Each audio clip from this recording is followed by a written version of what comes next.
Welcome to my Minecraft Bedrock Villager Trading Hall mechanics and tutorial. I want to start this off by saying I've recorded this a couple of times now, so when I get to some of the testing photos, some of the testing videos, it may appear that it doesn't line up, the villagers don't line up exactly. I recorded it. I didn't like how it recorded. I deleted it. I recorded it again. It was great. Only the audio was too low for you to hear, and it turned into a creepy, whispering ASMR video. So, this is the third time I'm recording it.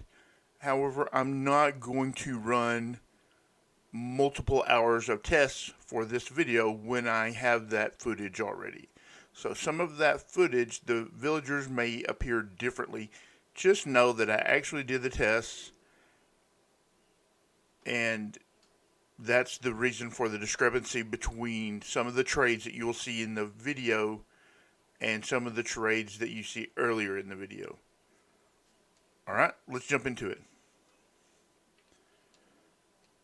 Now, here is my test rig. Every village starts off with simply a bed and a villager. In this case, I'm going to start off with a nitwit villager because he can't claim a workstation, and that will become important in our tests.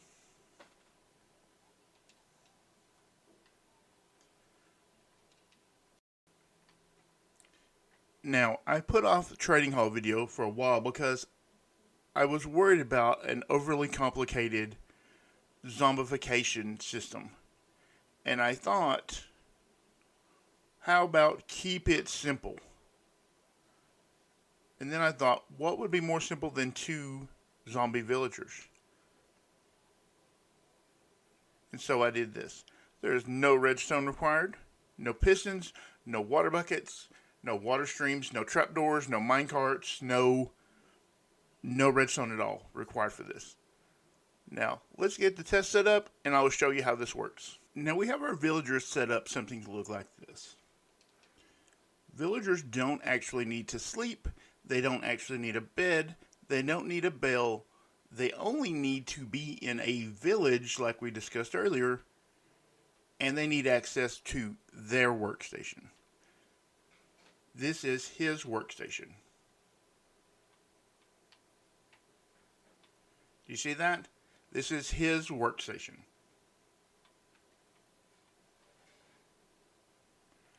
So, these villagers have access to their workstation and are part of a village because of this anchor villager. Now, that's just the term I'm using. That's not an official term. But this villager establishes and maintains the village.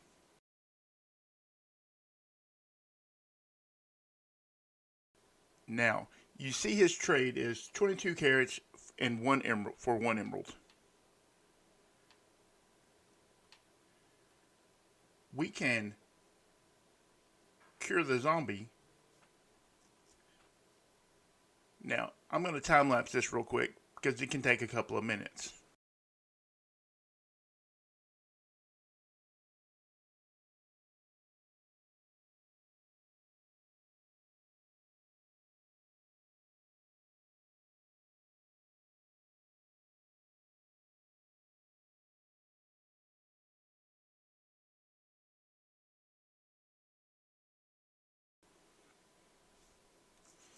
Now that you see that he is cured, the other villager will instantly turn him back to a zombie. Now, this only works on hard 100% of the time. On normal, there's a 50% chance that this other zombie will kill him. So if you're going to use a zombification method to get a discount in your trading hall, you're going to need to play on hard. If you play on easy, there is a 100% chance this zombie is going to kill that zombie. That doesn't matter for this testing purposes. There are ways around it on easy and normal. You could use a breeder to bring in extra villagers each time. But if you want to use this very simple, turn him to a zombie, cure him, turn him back to a zombie instantly, you have to be on hard. Now, let's check out our discounts. As you can tell, it doesn't matter that he was converted to a villager and then instantly back to a zombie. He doesn't have to stay a villager to get the discount. The discount is applied when he is cured. He doesn't have to stay a villager. He can instantly go back. So if I want to trade with this villager and max out his trades, let me show you what happens.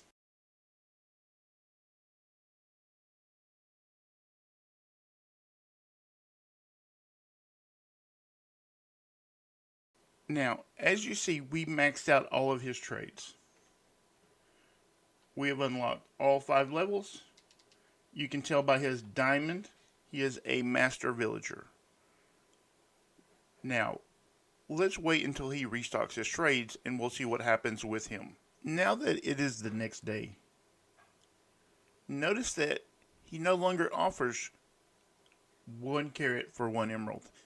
Because we traded with him and maxed out his trades have gone up. Now, I maxed out this one also because I want to show you that you do have options. Option number 1 is, well, actually you have 3 options. Option number 1 is realize that you're still getting a discount down from 22 to 12 and just trade with him continuously. Now, as you trade, the prices will go up because of on-demand pricing. The more you trade, the more things cost. You could cure the zombie villager again, and that would reduce the price to 1. You can not trade with him, let him restock, and you'll see his price is back down. Do you see that? On the second time they work, when they restock the second time, their prices go back down to the full discount. So if you max them out, of course their prices will go up anytime you trade with them. If you let them restock a couple of times, their prices will go back down. So those are your options. Pay the higher prices, cure another zombie and do it instantly, wait out their prices. And their prices will go down. Now, the next question is, how far does this discount extend from the cured zombie? Now, this is the block that the zombie is cured on. So, 1, 2, 3, 4, 5, 6, 7, 8, 9, 10, 11, 12, 13, 14, 15, 16. We are still getting the discount. We are not getting the discount. So what we need to do is place a villager here and cure the zombie one more time. Now that we have recured another zombie, let's check out on the 17th block if we still get the discount. We do not. It is 16 blocks. Now, let's test it the other direction. So, here would be where the zombies are, right here. So, 1, 2, 3, 4, 5, 6, 7, 8, 10, 11, 12, 13, 14, 15, 16. We do get the discount. And just like on the other side, we do not get the discount further out. Now, I know what you're thinking. You're thinking, well, how many blocks vertically? Is this a sphere? Is this a cube? How does this work, old guy? Let's jump to my other test rig and let's look. Here we are with almost the same exact identical test rig. Only we have a vertical test and also we're going to test on the diagonal.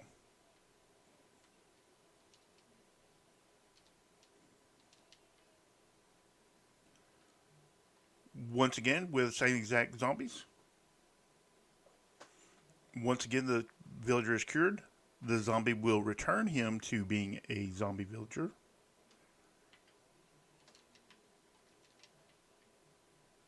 And our discount is applied. Now notice that we are Y level 4. Let's test the vertical. Getting the discount. Getting the discount. Not getting the discount. So this is the last villager vertically that we get the discount on. And notice that he is at Y level 20.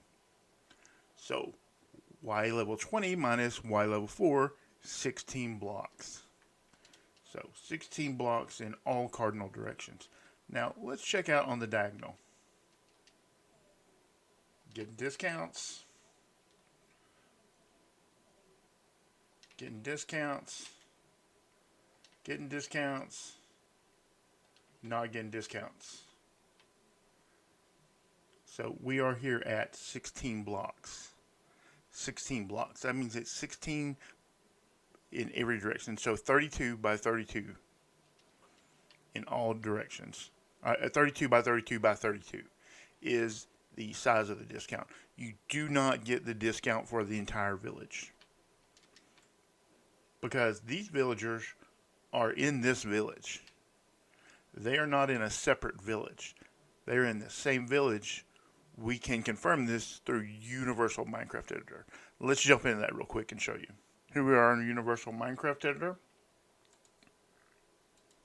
Open up our world. You didn't see that because it has a pop-up and doesn't record it. And once again, because we're in the beta, these symbols are very common. Don't let that freak you out. And you'll notice that we only have one village here because this is a flatland test world, so it is the only village. So all of the villagers, all 52 of them, are in a single village. There's not multiple villages. They're all in the same village, only they don't all get the discount. So if you have an extremely large trading hall or village that you want to get a discount in, you may in fact need multiple zombie curing stations. Let's jump back to Minecraft.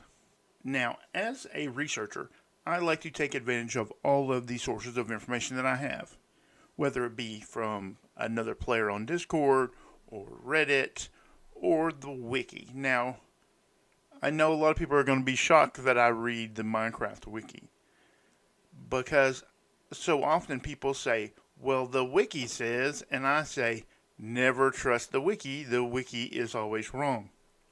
However, I checked the wiki for the trading, and it said on Bedrock Edition that the villager discount lasts for 4 days, citation needed. And I want to provide that citation right now. I don't have access to the wiki to edit it, but hopefully someone seeing this does. I let the trading hall run to see how long the discount would go. I let it run for the 4 days set in the wiki. I still got the discount. Now, at around the 3-hour mark, something interesting happened. Where I was trading for 1 carat for an emerald, it jumped to 3 carats for an emerald. Now, I wasn't exactly watching it for the exact minute, and I did have a stopwatch on my phone running, so I am aware of around what time it happened. I do not wish to repeat this because it took over 4 hours to test. At around 3.5 hours, 3 hours and 20 minutes, 3 hours and 30 minutes, somewhere around there in that neighborhood, it jumped to 5 carats per emerald. And at around the 4-hour mark, it jumped to 7 carats per emerald. Now, I don't know how long the discount will last for. I will tell you that it is at least 4 hours. And it isn't a sudden, abrupt, that the discount just stops. It slowly decreases over time. Now, with that said, I had an interesting idea for some designs. Now, here we are. We're back at my test world. And I have made an interesting change. Some of these villagers I traded with previously before breaking their workstations and replacing them with a toolsmith table.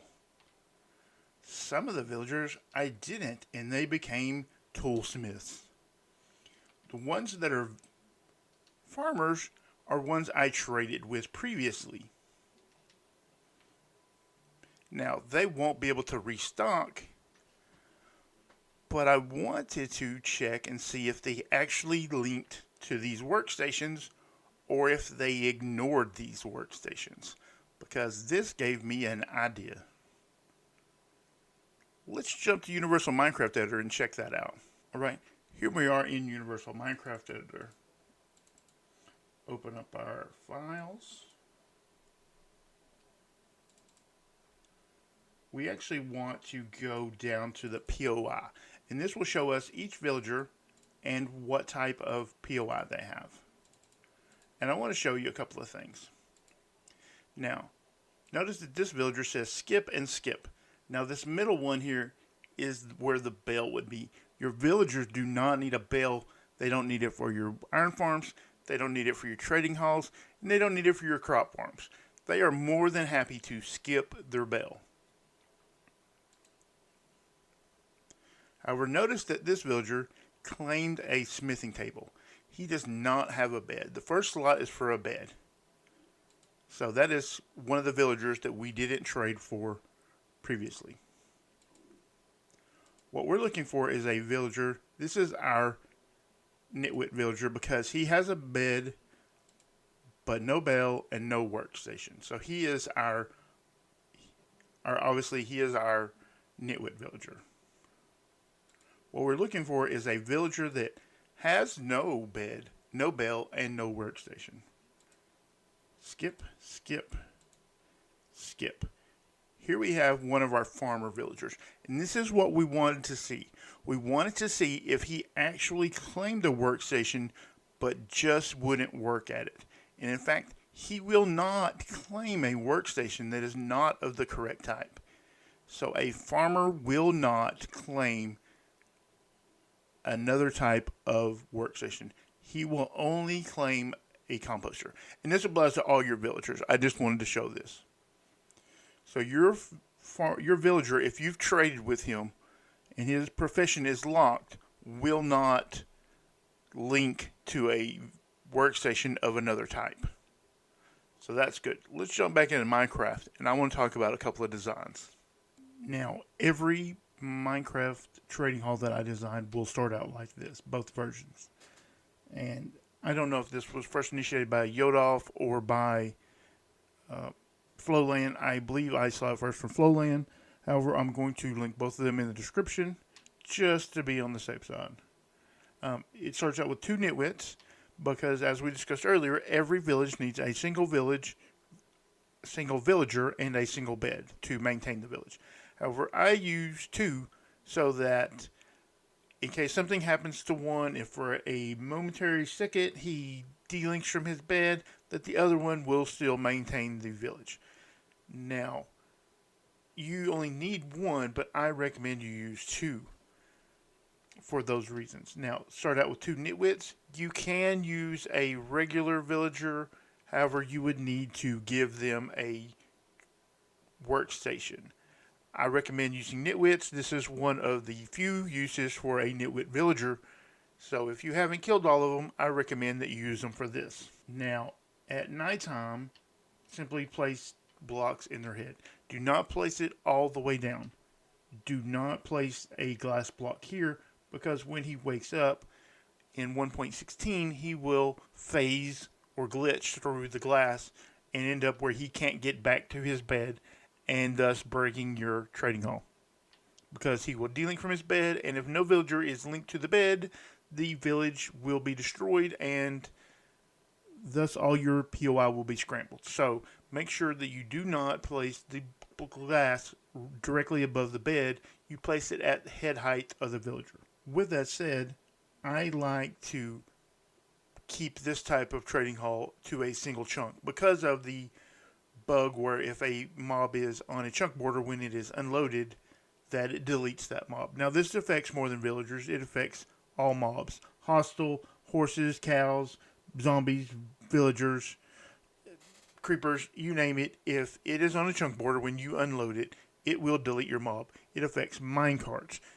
Every type of mob entity it will delete it if it is on a chunk border as you unload it. So I will build this 16 by 16. All right, once you have a platform that encompasses the entire chunk, now it doesn't have to be chunk aligned, but for safety reasons, I recommend that you do chunk align it.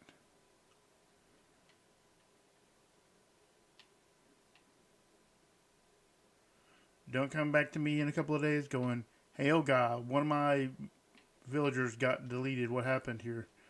And just remember, I told you to chunk align it.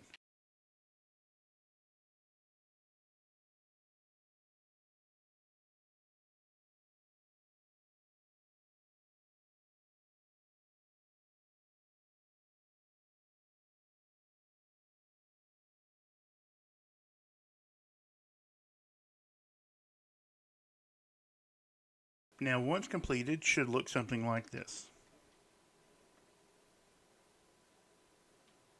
It doesn't matter which side to come to, but come to one of the sides and do that.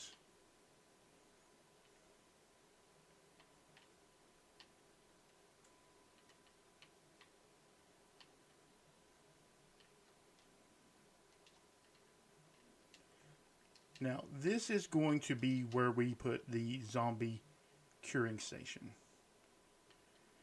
Now, for purposes of this video, we are going to build a shade above the zombies. You would probably want to build a roof. We're going to just build a shade so that it makes it easier to film this video. Get you a zombie and a zombie villager. Now, they can both be zombie villagers if that's what you want, but at least one of them needs to be a zombie villager. Put them in there like that. They are snug as a bug in a rug. Now, it is time to bring in your villagers. Bring them in via portal, bring them in via train, minecart, bring them in with a boat or a bubble column or however you wish to get your villagers here. You cannot breed them in this unless you are willing to place down more beds. If you build this above ground like I am, you could place the beds underneath. If you are building this up in ground and these villagers are buried in ground, you could place your beds all around in here. However, once you've bred the number of villagers you want, break the beds because they are not needed and in fact would be in the way. So, once you have your number of villagers, 1, 2, 3, 4, 5, 6, 7, 8, 9, 10, 11, 12, 13, 14, 15, 16. Now, I recommend that you keep this type of design under 32 villagers. We're going to use 16, but you can use 32 if you like. I 100% would not go above 64. Unless you're willing to make it more than one chunk, and in which case you still would run the risk of deleting mobs when they cross the chunk border. So, once you have your 16, you need to keep track of how many villagers you have because that's how many workstations you need. 1, 2, 3, 4, 5, 6, 7, 8, 9, 10, 11, 12, 13, 14, 15, 16. Now, each one of these will have, notice that they all pathfind to their workstations. You can even place the workstations here in the middle. These villagers are free to roam around. They will pathfind correctly to their workstations. You can have more villagers if you would like. If you would like an additional 4 villagers, that's fine. Actually, this is not fine because he can't claim a workstation, so he's worthless here. We added an additional 4 villagers. Let's add an additional 4 workstations. You can place these workstations anywhere inside of this farm. These villagers are free to roam around. Notice that you can trade with them, and when it comes to the time for them to work, they will find their workstation. No muss, no fuss. This is as simple as it gets. Go to your zombie villagers.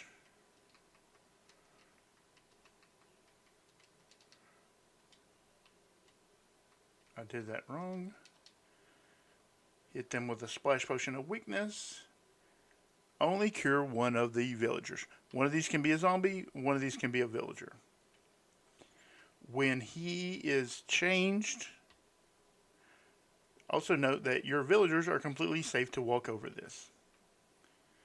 When he is changed, he will become a villager and then back to zombie villager, and we will get our discounts. Notice that he is cured, he is back to a villager, and he will be converted back to a zombie. Now we are ready for our discounts. Notice that all these villagers are ready to give us discounts. And trading halls are really that simple. People make them like they're this complicated thing, and they are absolutely not complicated at all. These villagers simply must be part of a village and have access to their workstation. It doesn't get any simpler than this. Now, once you have traded with any of these villagers, if you remember from our test, if you trade with this farmer, there is no way that he can trade, that he can link to any workstation other than a composter. So there is no danger of any of these villagers linking to other workstations. And even if there was a danger of that, they could simply pathfind to the correct workstation and restock their trades. So this is the absolute simplest, most reliable type of trading hall. Now, for some people, this is a little too chaotic. It is a little too random. And they want their villagers lined up against the wall, and they want everything nice, neat, and orderly. And I understand that. That brings us to design number 2. Alright, now in the second design, it starts out just like the first one. 2 nitwits on their beds. Once again, glass in their heads. And of course a zombie curing station next to it. Now, I also built this in one chunk. However, because these villagers will not be able to move around, you can feel free to build it a little larger without worrying about your villagers being deleted. However, I'm going to keep it small and keep it simple. So, I built it exactly as one chunk. And it looks exactly like the previous one, including the shade for the zombies. We bring our zombies in here, and it doesn't matter that this is a baby zombie villager, because he will just as easily convert him to a villager. So the type of zombie villager doesn't matter. This can be a zombie villager, a baby zombie villager, a baby zombie. It doesn't matter. It can be a husk, can be drowned, can be pretty much whatever you want it to be. As long as you're on hard, it will 100% of the time convert him to a zombie villager. Now, with that said, you want to do a couple of things real quick. Mark out your corners like this, because you won't be able to access those corners to put a villager there to trade with.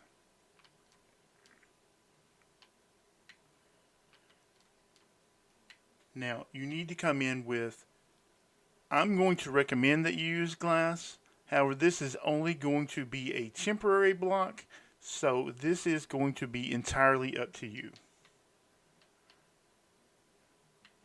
However, using glass makes it 1,000 times easier to do.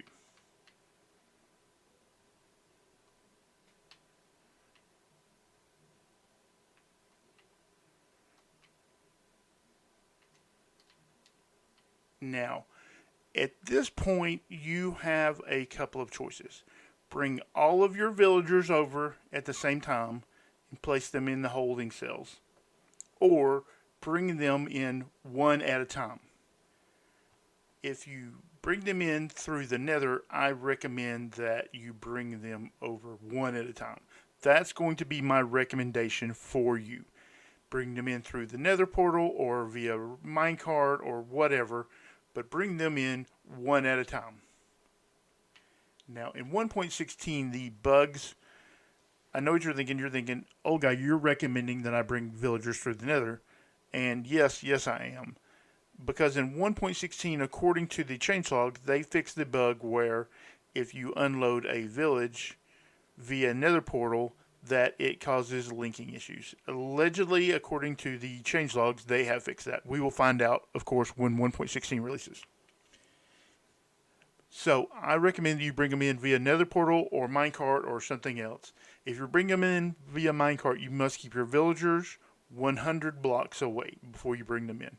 So get you some trapdoors, place them down like this.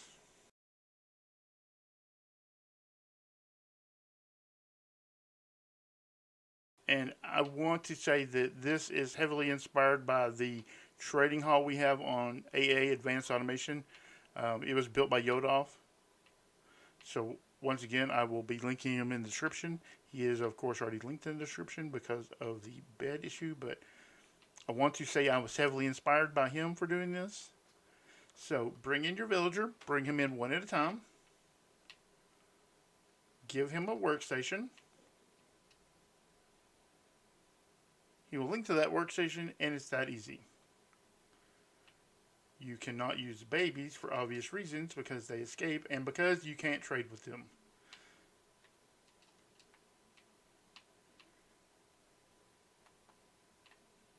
Now, I'm going to do the rest of these in time lapse, and I'm going to do them all farmer villagers.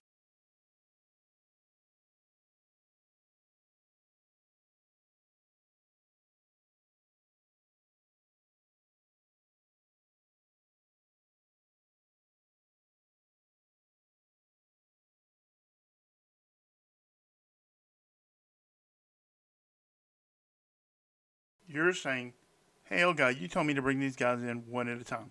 And yes, that is true. You should bring them in one at a time, bring your villager in, give them a workstation. However, if you want to bring them all in one at the same time and just place them in like this, you can simply place down a workstation, see who claims it, and give it to them like that.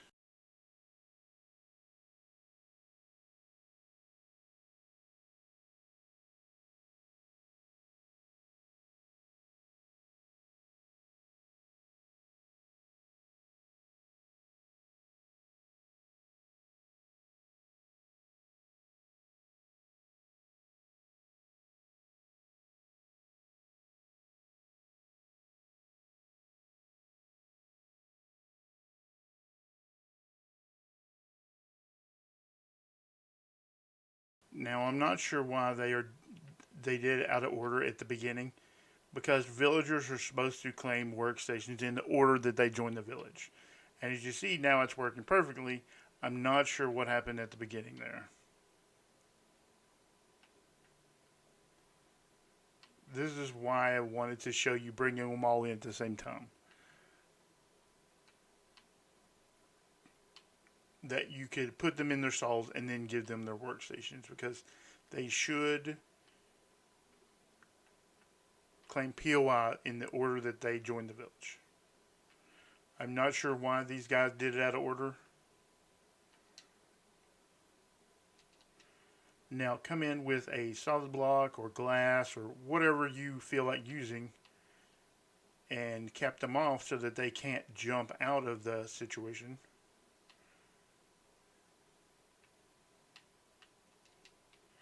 And like I said, this glass is meant to be a temporary block.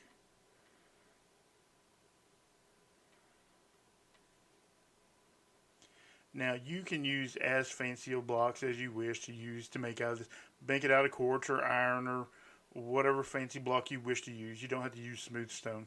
There's nothing magic about what I did here. Just workstations and trapdoors and blocks. And as you notice, our villagers can trade. Now all that you must do to get a discount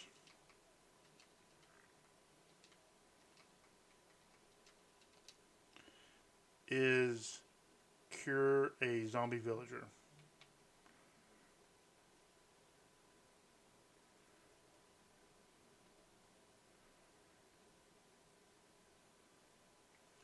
once again, he's cured, and the other zombie will be attacking him.